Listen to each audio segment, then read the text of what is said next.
ഒരു സംഘടനയിൽ പ്രവർത്തിച്ചിരുന്ന ഒരാളെന്ന നിലയ്ക്ക് ഒരു ജനപ്രതിനിധിയാവാൻ ആദ്യം ലഭിച്ച അവസരം നിയമസഭയിലേക്കായിരുന്നു. 2011 നിയമസഭയിലേക്ക് തെരഞ്ഞെടുക്കപ്പെട്ടു. പാലക്കാട്ടെ ജനങ്ങൾ തെരഞ്ഞെടുത്തു.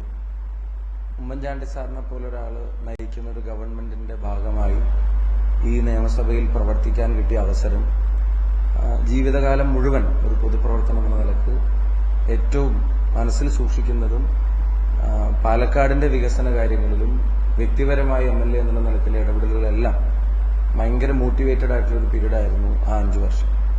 പാലക്കാടിന് 2 മുൻ മുഖ്യമന്ത്രിമാരുൾപ്പെടെ ഉണ്ടായിരുന്ന ജില്ലയ്ക്ക് പാലക്കാട്ടെ ഗവൺമെന്റ് മെഡിക്കൽ കോളേജ്, പാലക്കാട് ഏറെക്കാലം കാത്തിരുന്ന ഗവൺമെന്റ് മെഡിക്കൽ കോളേജ് അനുവദിച്ചത് ഉമ്മൻചാണ്ടി സാറും ശ്രീ AP അനിൽകുമാറും മന്ത്രിയായിരിക്കുന്ന സമയത്താണ്. അപ്പൊ അതുൾപ്പെടെയുള്ള കാര്യങ്ങൾ പാലക്കാടിന് വേണ്ടി ചെയ്യാൻ സഹായിച്ച ആ ഒരു ഗവൺമെന്റിന്റെ കീഴിൽ പ്രവർത്തിക്കാൻ കഴിഞ്ഞത്. പിന്നെ 2 ടേമായി പ്രതിപക്ഷ അംഗം എന്നുള്ള നിലക്ക് നിയമസഭയിലെ ഭരണകൂടത്തിന്റെ ചെയ്തികളെ ചോദ്യം ചെയ്യാൻ, പാലക്കാടിന്റെ വികസന കാര്യങ്ങൾ ആവശ്യപ്പെടാൻ ഒക്കെ പ്രവർത്തിക്കാൻ അവസരം കിട്ടിയ നിയമസഭയാണ്. ഞാൻ കഴിഞ്ഞ ഒരു ദിവസം പറഞ്ഞിട്ടുണ്ട്, ഞാൻ കണ്ട കാഴ്ചകൾ പാലക്കാട്ടെ ജനങ്ങളുടെ തോളിലിരുന്നിട്ടായിരുന്നു, അവരുടെ ഉയരത്തിലിരുന്നിട്ടായിരുന്നു ആ കാഴ്ചകൾ. അതിൽ ഏറ്റവും പ്രധാനപ്പെട്ട അനുഭവങ്ങളിൽ ഒന്നായിരുന്നു നിയമസഭാംഗം എന്ന നിലക്കുള്ള പ്രവർത്തനം. ഇന്ത്യക്ക് തന്നെ മാതൃകയായ പാർലമെന്ററി പ്രവർത്തനം നടക്കുന്ന ഒരു സഭയിൽ ഈ പറയുന്ന സഭാംഗത്വവും ജനപ്രതിനിധി എന്നുള്ള പ്രവർത്തനവും തുടങ്ങാൻ കഴിഞ്ഞത് തീർച്ചയായിട്ടും പാർലമെന്റിലേക്ക് തെരഞ്ഞെടുക്കപ്പെടുമ്പോൾ അത് വലിയൊരു എക്സ്പീരിയൻസും കരുത്തുമാകും എന്നുള്ളത് അനുഭവപ്പെടുകയാണ്. ഇന്ന് തന്നെ ഇപ്പൊ സഭയിലുണ്ടായ ഒരു തർക്കം സബ്ജക്ട് കമ്മിറ്റിക്ക് ഒരു ബില്ല് അയക്കാതെ നേരിട്ട് ബില്ല് പാസ്സാക്കിയതിനെ സംബന്ധിച്ചായിരുന്നു. അപ്പൊ സബ്ജക്ട് കമ്മിറ്റികൾ അതിന് പകരം അവിടെ സ്റ്റാൻഡിംഗ് കമ്മിറ്റികൾ ഉൾപ്പെടെ ഫോം ചെയ്യാൻ തന്നെ പ്രചോദനമായത് കേരള നിയമസഭയായിരുന്നു. 80-ൽ നിയമസഭയിൽ ആരംഭിച്ചതിന് പിന്നീട് പാർലമെന്റ് ഏറ്റെടുത്ത അനുഭവത്തെ സംബന്ധിച്ചായിരുന്നു ഇന്ന് ഒരു ഡിബേറ്റ്, ഒരു ക്രമപ്രശ്നം എന്നുള്ള നിലയ്ക്ക് ഒരു ഡിബേറ്റ് ഇന്ന് കേരള നിയമസഭയിലുണ്ടായിരുന്നു.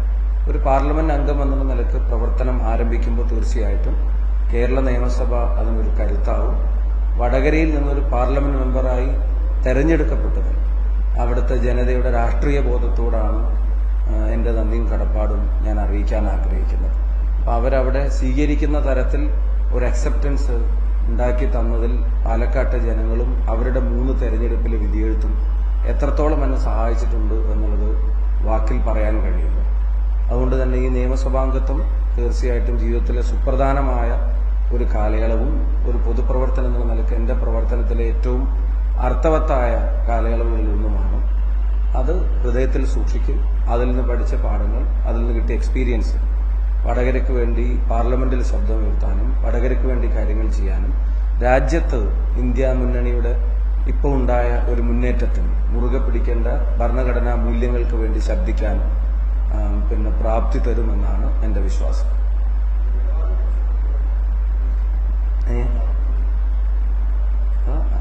അതിന് ഒരുപാട് സാങ്കേതികത്വം ഉണ്ടല്ലോ.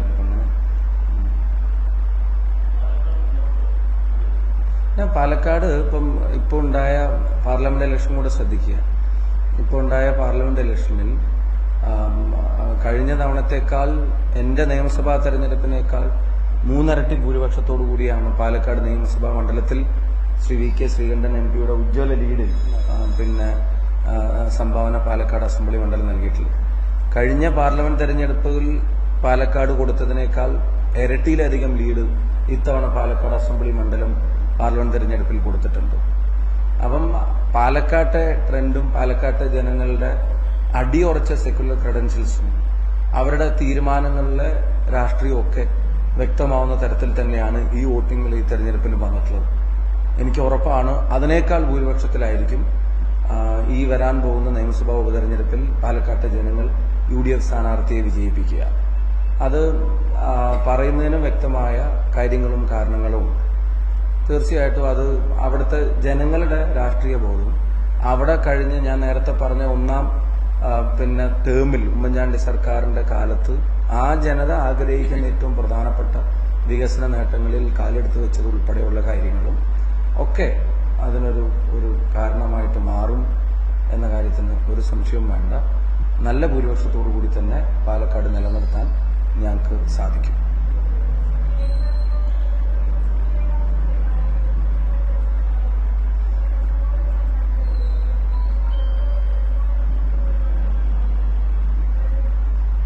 അല്ല, അതിനകത്തൊരു കാര്യം ശ്രദ്ധിക്കേണ്ടത്, ഇപ്പം ഞാൻ 2011 മത്സരിച്ചു, 16 ജയിച്ചു.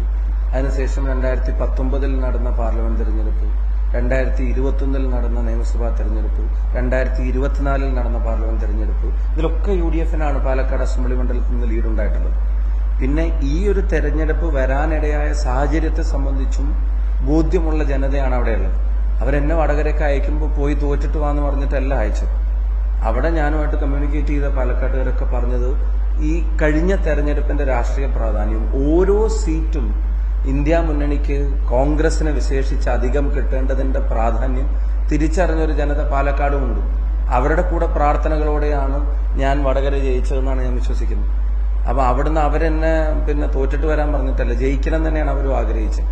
കഴിഞ്ഞ ലോക്സഭാ തെരഞ്ഞെടുപ്പിൽ കോൺഗ്രസിന്റെ നേതൃത്വത്തിൽ ഉള്ള സംവിധാനത്തിന്, കോൺഗ്രസിന് ഒരു പാർട്ടി എന്നുള്ള നിലക്കും പരമാവധി സീറ്റുകൾ കിട്ടേണ്ടത് രാജ്യത്തെ വീണ്ടെടുക്കാനുള്ള പോരാട്ടത്തിൽ അനിവാര്യമാണെന്നുള്ള തിരിച്ചറിവിൽ തന്നെയാണ്, ഗൗരവത്തോടെയാണ് ആ തെരഞ്ഞെടുപ്പിന്റെ സ്ഥാനാർത്ഥി നിർണയവും ആ തെരഞ്ഞെടുപ്പിൽ കേരളത്തിൽ ഉണ്ടാക്കിയ ഉജ്ജ്വല വിജയം. രാജ്യത്ത് തന്നെ കോൺഗ്രസിന് ഏറ്റവും കൂടുതൽ MP-മാരെ സംഭാവന ചെയ്യാൻ കഴിഞ്ഞ സംസ്ഥാനങ്ങൾ അല്ലേ കേരളം.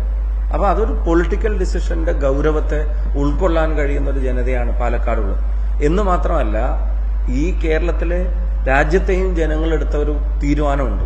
ഇപ്പൊ UP-യിൽ പോലും 41-ലധികം സീറ്റുകൾ BJP-യെ പരാജയപ്പെടുത്താൻ ഈ രാജ്യത്തെ ജനത എടുത്ത തീരുമാനം, മഹാരാഷ്ട്രയിൽ എടുത്ത തീരുമാനം, അതൊക്കെ ഇനിയുള്ള ഈ കഴിഞ്ഞ തെരഞ്ഞെടുപ്പിൽ പല പ്രചരണങ്ങളും പല പോളുകളും ഒക്കെ BJP-ക്ക് അബ്കി ബാർ 400 ബാർ എന്നൊക്കെയുള്ള പ്രതികരണങ്ങളൊക്കെ സ്വാധീനിക്കുമായിരുന്ന ഒരു തെരഞ്ഞെടുപ്പിൽ പോലും പാലക്കാട് UDF-ന് ലീഡാണ് അവിടുത്തെ ജനങ്ങൾ നൽകിയത്. ഇപ്പൊ ഇന്ത്യ മുന്നണിയുടെ കരുത്തുറ്റ പ്രകടനവും ശക്തമായിട്ടുള്ള തിരിച്ചുവരവും അത് പാലക്കാട്ടെ റിസൾട്ടിനെ ഇനി വരാൻ പോകുന്ന ബൈ ഇലക്ഷനിലും പോസിറ്റീവായിട്ട് സ്വാധീനിക്കാൻ പോവാണ്. കാരണം രാജ്യത്ത് എല്ലാവരും ആഗ്രഹിക്കുന്ന തലത്തിലേക്കുള്ള ശക്തമായിട്ടുള്ള, ഇപ്പൊ ഭരണത്തിൽ സാങ്കേതികമായിട്ട് എത്തിയില്ല, പക്ഷേ വളരെ ഏകപക്ഷീയമായി പ്രതിപക്ഷത്തെയോ ഭരണഘടനാ മൂല്യങ്ങളെയോ ഒക്കെ അട്ടിമറിക്കാൻ ആഗ്രഹിച്ചവർക്ക് ഏറ്റവും വലിയൊരു തിരിച്ചടിയായിരുന്നു രാജ്യത്തിന്റെ വിധിയെഴുത്ത്. ആ വിധിയെഴുത്തിനോട് ചേർന്ന് നിൽക്കുന്ന ഒരു പൊതുസമൂഹം പാലക്കാടുണ്ട്. സ്വാഭാവികമായും തെരഞ്ഞെടുപ്പുകൾ ലോക്സഭാ നിയമസഭാ മാറ്റത്തിന്റെ അല്ല, ഈ ലോക്സഭയിൽ ഉൾപ്പെടെ ഉണ്ടായ, പാലക്കാട് ഉൾപ്പെടെ കിട്ടിയ മുന്നേറ്റത്തിന്റെ പ്രതിഫലനങ്ങളായിരിക്കും അടുത്ത നിയമസഭാ ഉപതെരഞ്ഞെടുപ്പിലും ഉണ്ടാവാൻ പോകുന്നത്.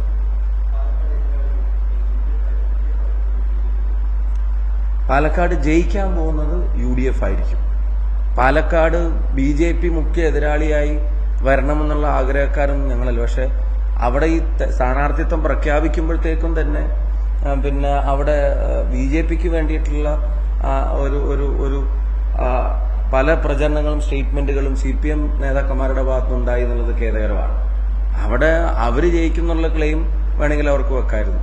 പക്ഷെ BJP-യെ സഹായിക്കുന്ന തരത്തിലുള്ള പല നേതാക്കന്മാരുടെ പ്രസ്താവന, പക്ഷെ അത് അവർ പ്രവർത്തകർ അംഗീകരിക്കുമെന്ന് എനിക്ക് തോന്നുന്നില്ല. അവിടെ ജയിക്കാൻ പോകുന്നത് UDF ആയിരിക്കുമെന്നാണ് ഞങ്ങളുടെ ശുഭാപ്തി വിശ്വാസം.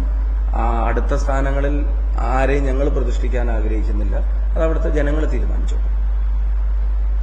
ഞങ്ങൾക്ക് എന്തായാലും നിയമസഭയിൽ ഷാഫിയുടെ ഒരു വലിയ നഷ്ടമായിരിക്കും. കാരണം പ്രതിപക്ഷത്ത് വളരെ ചടുലമായ ഒരു പ്രതിപക്ഷ പ്രവർത്തനത്തിന്റെ ഒരു ഭാഗമായിരുന്നു ഷാഫിയുടെ അടിയന്തര പ്രമേയങ്ങളൊക്കെ പ്രതിപക്ഷത്തിന് മിസ് ചെയ്യും.